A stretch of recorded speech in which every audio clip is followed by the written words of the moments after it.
was 1967, a packed martial arts tournament in Long Beach, California. The crowd fell silent as a towering karate champion stepped onto the stage, his black belt gleaming under the bright lights.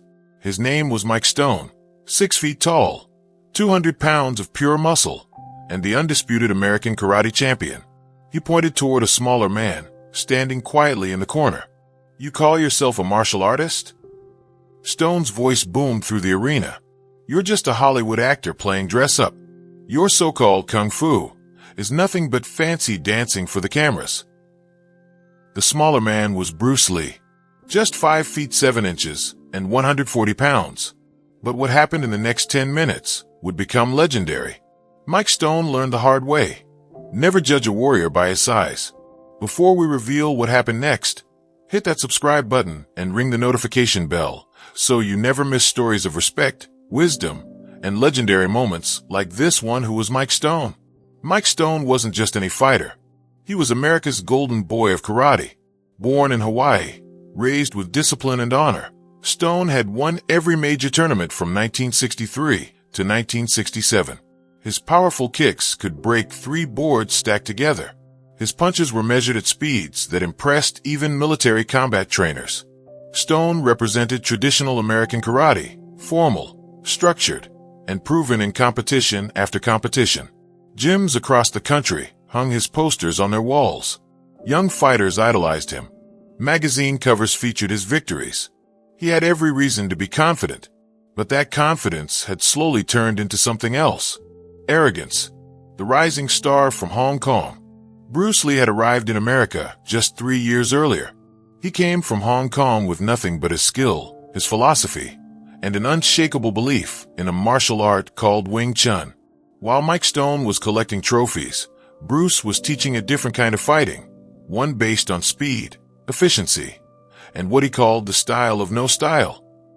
Bruce had opened a small martial arts school in Oakland's Chinatown. His students weren't traditional.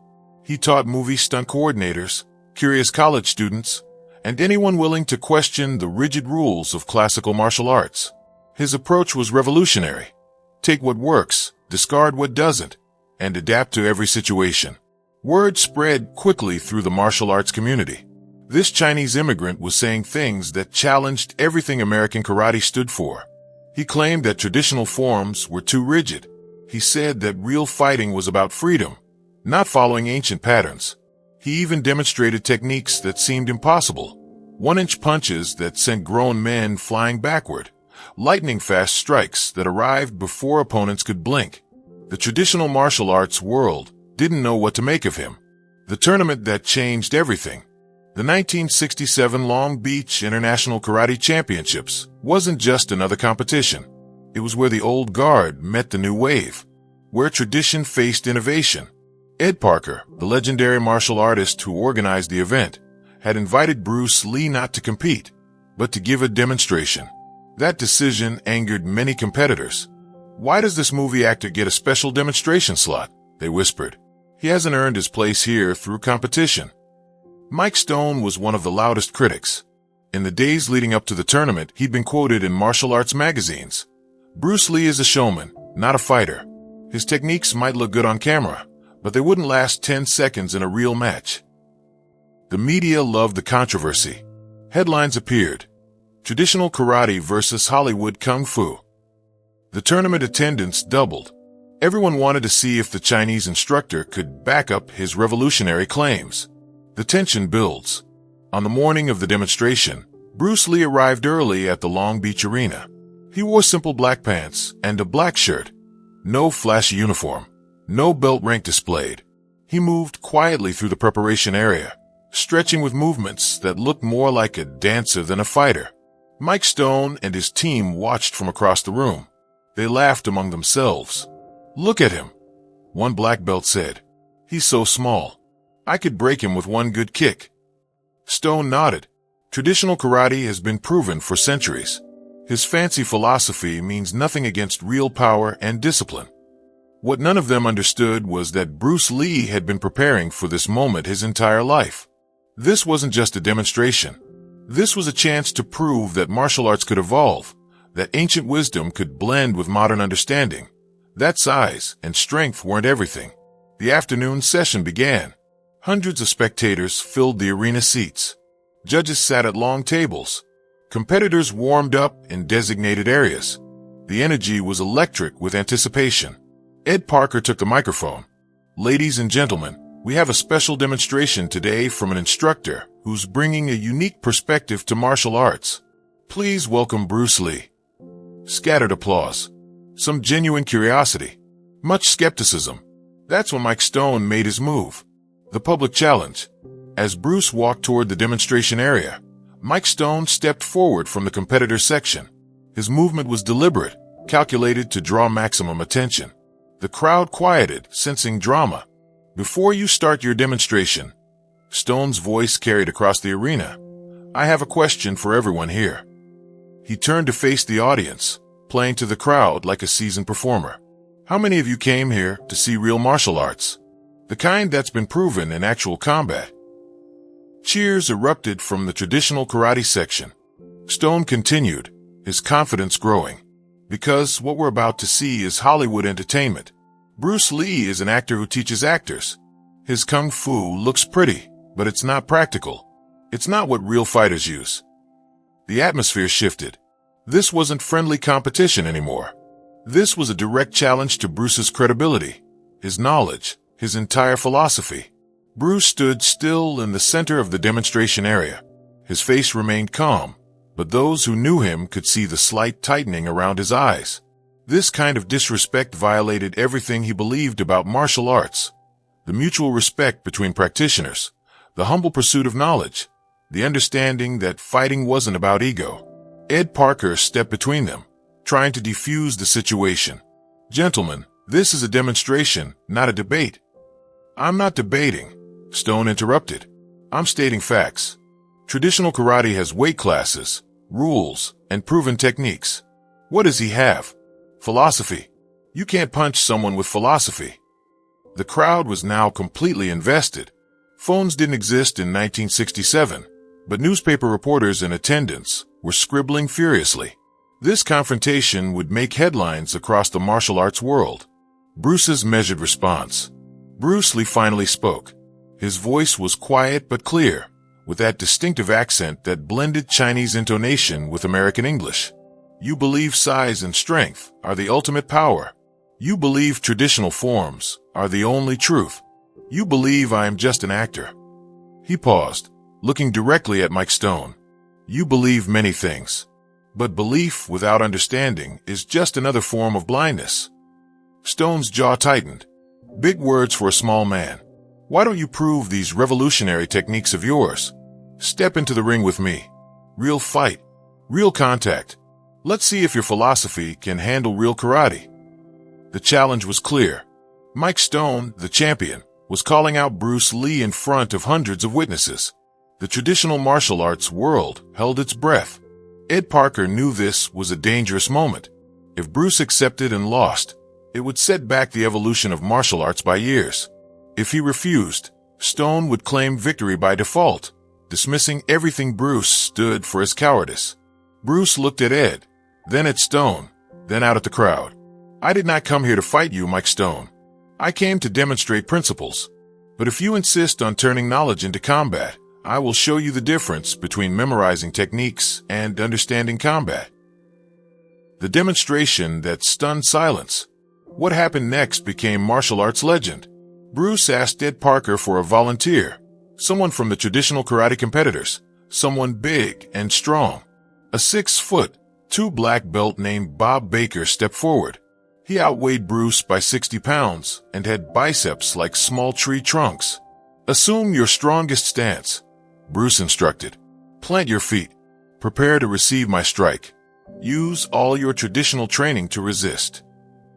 Bob Baker settled into a deep horse stance, the kind taught in every traditional dojo. His legs were spread wide, his center of gravity low and stable. Years of training had made this position nearly immovable.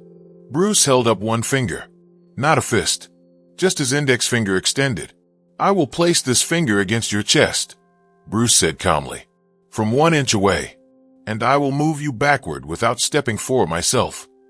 Laughter rippled through the traditional karate section. Impossible. Physics didn't work that way. You couldn't generate power from 1 inch. You needed distance for momentum. Bruce positioned himself. His finger touched Bob Baker's chest lightly. The arena fell silent. Then Bruce's entire body moved as one unit. Not just his arm, not just his shoulder.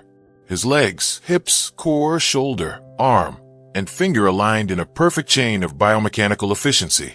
The energy didn't come from muscle. It came from precise timing and total body integration. Bob Baker flew backward 4 feet, stumbling, nearly falling. His eyes were wide with shock. The crowd gasped audibly. "That's impossible," someone shouted. "Do it again," another voice demanded. Bruce repeated the demonstration with 3 different volunteers. Each time, the 1-inch punch sent them staggering backward. Each time, the traditional martial artists in the audience struggled to understand what they were seeing. Mike Stone's confident expression had faded into something else. Confusion mixed with the first hints of concern. But Bruce wasn't finished. The speed that defied belief. Traditional forms teach you to telegraph your movements, Bruce explained to the crowd. You chamber your fist here. He demonstrated the classical karate punch preparation, which tells your opponent exactly what's coming. Watch. He stood facing Bob Baker again. I'm going to strike toward your face. You're going to block using traditional karate technique. Ready? Bob nodded, settling into his defensive stance. Bruce's hand moved. Not in a traditional chamber and punch. His lead hand simply exploded forward from where it naturally hung. The strike stopped 1 inch from Bob's nose before the traditional block even started moving. Again, Bruce said. This time, I'll show you the problem with traditional sparring distance. He stood at what traditional karate considered safe range, about 3 feet away. In classical training, you believe this distance gives you time to react. But watch what happens when someone understands real combat distance. Bruce's body compressed slightly, like a spring coiling. Then he moved, not forward in the traditional stepping punch that took 2 distinct motions. His entire body launched as one unit, closing the 3 feet in less time than it took to blink. His fist stopped at Bob's solar plexus, while his rear leg was still in the air. The demonstration wasn't about showing off. It was about exposing the limitations of rigid thinking. The ultimate challenge accepted. Mike Stone had seen enough. His reputation was crumbling with each demonstration. The traditional martial arts community was beginning to whisper doubts. Something had to be done. These are parlor tricks, Stone announced, stepping onto the demonstration mat. Cooperative demonstrations with people who aren't resisting.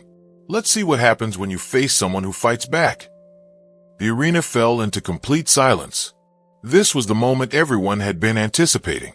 Champion versus innovator. Traditional versus revolutionary. Pride versus principle. Bruce looked at Mike Stone with an expression that mixed sadness and inevitability. You want to learn through defeat rather than observation. Very well.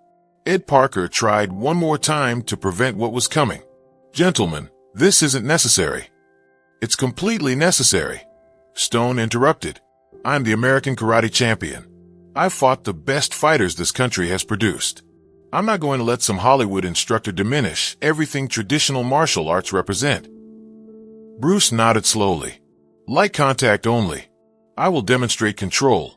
You will demonstrate whatever you choose to demonstrate. They faced each other. Mike Stone in his traditional karate gi settled into a deep stance. Bruce in his simple black outfit, standing naturally, almost casually. Stone attacked first. A powerful roundhouse kick that had knocked out opponents in tournaments across the country. His form was textbook perfect, the kind of technique that earned style points from judges. But Bruce wasn't there when the kick arrived. He'd shifted his weight, repositioned his body, and Stone's powerful leg cut through empty air. Before Stone could reset, Bruce's hand was resting gently against Stone's throat. In real combat, Bruce said quietly, this would have ended the fight. He stepped back, allowing Stone to reset. Stone tried again. This time a combination, jab, cross, front kick. Each technique was powerful, technically correct, exactly what traditional karate taught. Bruce slipped the jab, redirected the cross, and stepped inside the kick's range. His elbow rested against Stone's ribs. His other hand controlled Stone's lead arm. Stone was completely controlled, unable to move. Technique without understanding, Bruce said, still calm, still teaching even in this moment of confrontation, is like an expensive car without an engine. It looks impressive but goes nowhere. The legendary move. The third exchange became the moment that martial arts historians would discuss for decades. Stone, frustrated and angry, abandoned technical precision. He launched his most powerful technique, a jumping spinning back kick that carried all his weight, all his strength, all his championship pride. Bruce's response became legendary. He didn't step back, didn't block. Instead, he moved forward, inside the kick's arc where power couldn't develop. His hand touched Stone's supporting leg, just a light tap on the knee. Mike Stone, mid-air, mid-spin, suddenly had no balance, no control. He crashed to the mat, his powerful kick dissipating into nothing but embarrassment. Bruce stood over him, offering a hand to help him up. The problem with traditional forms, Bruce said gently, is that they teach you to fight in a vacuum. Perfect technique against a cooperative opponent. But real combat is chaos. It's adaptation. It's understanding that water defeats stone not through hardness, but through flexibility. Mike Stone stared up at Bruce, breathing hard, his face red with exertion and humiliation. Around them, the arena had erupted in applause and shocked conversation. Stone took Bruce's hand, allowing himself to be pulled to his feet. The transformation. What happened next surprised everyone in that Long Beach arena. Mike Stone didn't storm off in anger. He didn't make excuses. Instead, he bowed formally to Bruce Lee, the kind of deep, respectful bow that traditional martial arts reserved for true masters. "I was wrong," Stone said, loud enough for the crowd to hear. "I judge you based on assumptions instead of understanding. I confused tradition with truth." Bruce returned the bow with equal respect. Tradition is valuable when it teaches principles, dangerous when it becomes prison. You have great skill, Mike Stone. Now you have the opportunity to have great wisdom. That moment transformed both men's trajectories. Mike Stone became one of Bruce Lee's students. The American karate champion began learning from the man he'd tried to humiliate. He later credited Bruce with opening his mind to possibilities beyond traditional thinking. Stone went on to become one of the first American martial artists to blend different styles, breaking down the barriers between karate, kung fu, and other fighting systems. Bruce's demonstration that day launched his American career. Hollywood producers in attendance saw not just a martial artist, but a star.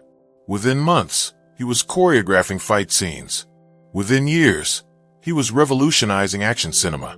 His philosophy, "Be like water," would become one of the most quoted principles in martial arts history. The deeper wisdom. But the real lesson went beyond martial arts technique or Hollywood success. Bruce Lee proved that true strength isn't about physical power. It's about understanding yourself and your opponent so completely that you can adapt to any situation. He showed that respect isn't given based on size, credentials, or reputation. Respect is earned through wisdom, skill, and the humility to keep learning. He demonstrated that the most dangerous opponent isn't the strongest or the fastest. It's the one who sees clearly, thinks independently, and refuses to be limited by conventional thinking. In a world that often judges by appearance, credentials, and first impressions, Bruce Lee reminded everyone that true mastery reveals itself when tested, that wisdom speaks louder than words, that the greatest victories come not from defeating others, but from helping them transcend their own limitations. The final words. Years later, Mike Stone was interviewed about that legendary day in Long Beach. The reporter asked, "What did you learn when Bruce Lee defeated you?" Stone smiled. "Bruce didn't defeat me. He freed me. He showed me that being a champion isn't about defending a title. It's about constantly evolving, constantly questioning, constantly improving. The greatest martial artists aren't those who master one style perfectly. They're those who remain students forever." That philosophy, remaining a student forever, was Bruce Lee's greatest gift. Not just to Mike Stone, but to everyone who witnessed that demonstration and everyone who's heard the story since. The lesson echoes through time. Never let your expertise become arrogance. Never let your achievements become excuses to stop growing. Never judge someone's capability by their appearance or credentials, because somewhere in a quiet corner, there might be someone like Bruce Lee, small in stature, revolutionary in thinking, waiting to show the world that true mastery comes not from memorizing the past, but from creating the future. If this story of respect, wisdom, and legendary martial arts history inspired you, make sure you hit that subscribe button and ring the notification bell. Share in the comments below. What's a moment when someone surprised you by exceeding your expectations? Your story might become our next viral inspiration. Remember, true strength isn't about size or credentials. It's about continuous learning and remaining humble. See you in the next video where we explore more legendary moments of respect and wisdom.